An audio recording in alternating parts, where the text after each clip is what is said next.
An underground city is a series of linked up underground areas. I don't have much of an intro to this video other than that. So, yeah.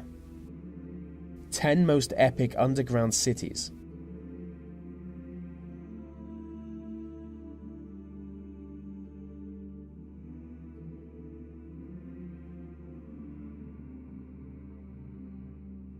Deep inside the Waliska salt mine in Poland is a huge underground city. As the miners often spend their whole lives working underground, they carved out dozens of statues and 4 chapels within the mine. They also carved out 3 kilometers of corridors, over 20 chambers, and even a tavern, which makes sense, miners love alcohol. The most impressive part of the city is the Chapel of St. King, which is visited by around 1 million people each year. The city also features an underground lake, and according to local mythology, a family of goblins live on an artificial island in the middle of the lake. The mine was built in the 13th century and produced salt from then until 2007. Many of the statues in the mine depict mythical creatures, so it sounds like a fun place. Apart from all the drunk tourists.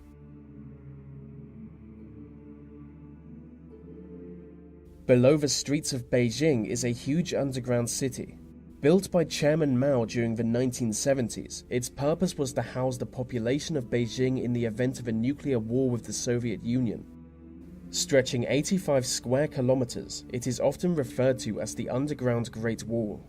It was constructed by over 300,000 workers and dug mostly by hand, which doesn't sound like it would be very effective. But built inside the city are schools, hospitals, farms, factories, theatres, warehouses, and living areas. The complex had water and gas-proof hatches, as well as huge concrete doors to protect those inside. Entrances were hidden in shops across Beijing city centre. It is known that some of these entrances are still operable, but few people know where they are.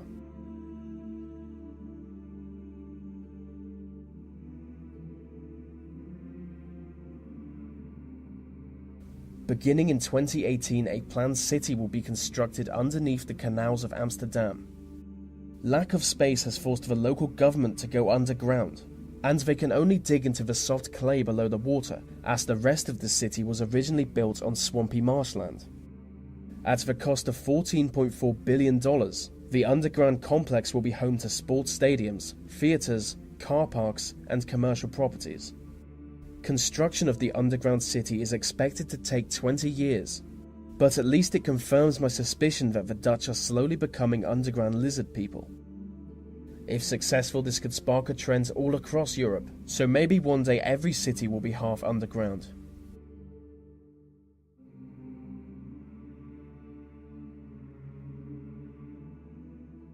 Coober Pedy is an underground town in South Australia. It is located within an old opal mine that people moved into to avoid the hot Australian sun. On the surface, Coober Pedy looks like a long abandoned plot of land, but below the surface live over 2,000 people, so it's no surprise that the underground town features many houses and hotels, as well as a pub, a casino, several museums, and a rather beautiful underground church complete with a creepy graveyard. Which isn't that weird really. I mean, all graveyards are underground when you think about it. So I guess there's no need for them to bury the dead in Coober Pedy. They could just dump the bodies in the casino. Bad for tourism though.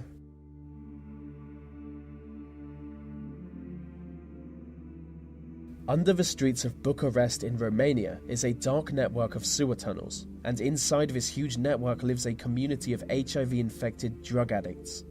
The entrance to the city is a hole in the ground in the middle of a busy road. The story behind this community is sad. After communism fell in Romania, thousands of orphan children were left without care.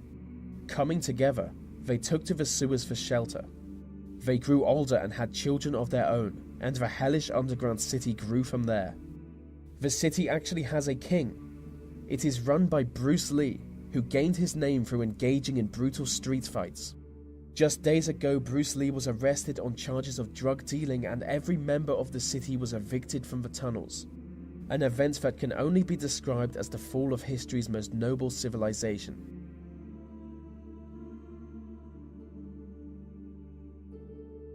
Underneath the Canadian town of Moose Jaw is a network of hidden tunnels. The tunnels were built in 1908 for Chinese workers to hide from racist authorities. At the time, the Canadian government introduced a special tax just for Chinese immigrants, so people started digging to avoid the tax.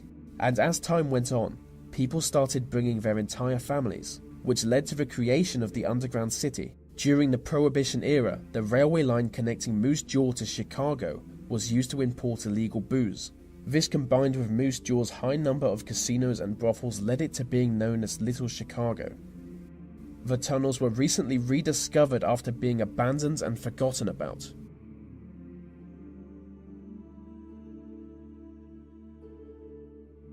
Montreal's underground city is a huge underground complex spread over 4.5 square miles. And inside this huge complex you would see multiple shopping malls, banks, museums, hotels, apartment buildings, 7 metro stations, and a bus terminal.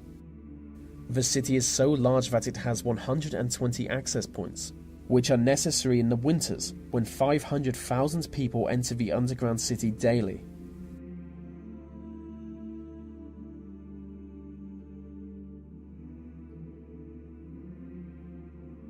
Matmata is an underground town in Tunisia. The town was created by digging large pits into the ground and then digging into the pit walls to create houses. These houses are connected to other structures by underground tunnels.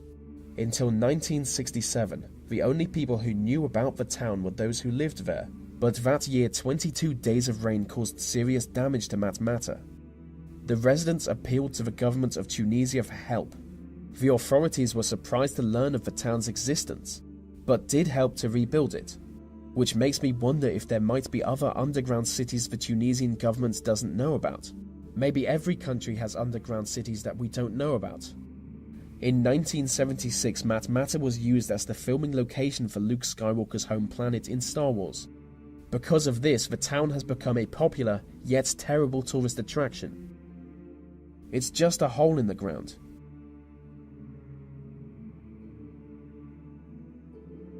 The underground city of Derinkuyu is an ancient underground multi-level city located in Turkey. The city is large enough to house 20,000 people, along with their livestock and supplies, which is impressive for a structure that could have first been built in the 8th century BC. After being lost to time, Derinkuyu was rediscovered in 1963 during the renovation of a nearby house. A cave passage was opened to reveal a structure stretching 280 feet into the ground. The city is facilitated by 13 stories of ventilation shafts, and is seen as an achievement in engineering equal to the construction of the pyramids. No one knows what forced the people of Derinkuyu to live underground, but it was almost certainly to hide from their rivals.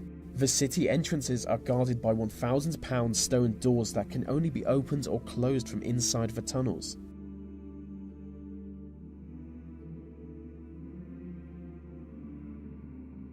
Known to some as Wiltshire's secret underground city, Burlington is a once-secret Cold War city built 100 feet underground.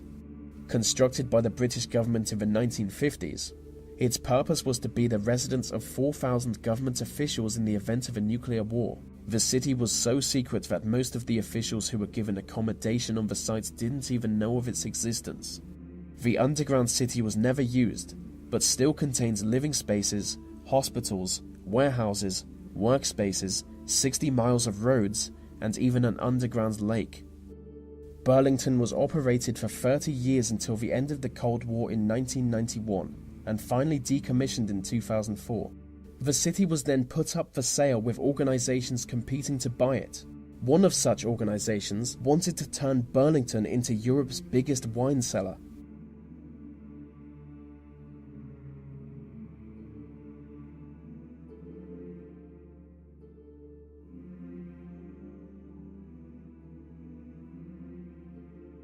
And so that brings us to the end of our list on underground cities. These videos take a long time to produce, so I really appreciate every like, comment, share, and new subscriber.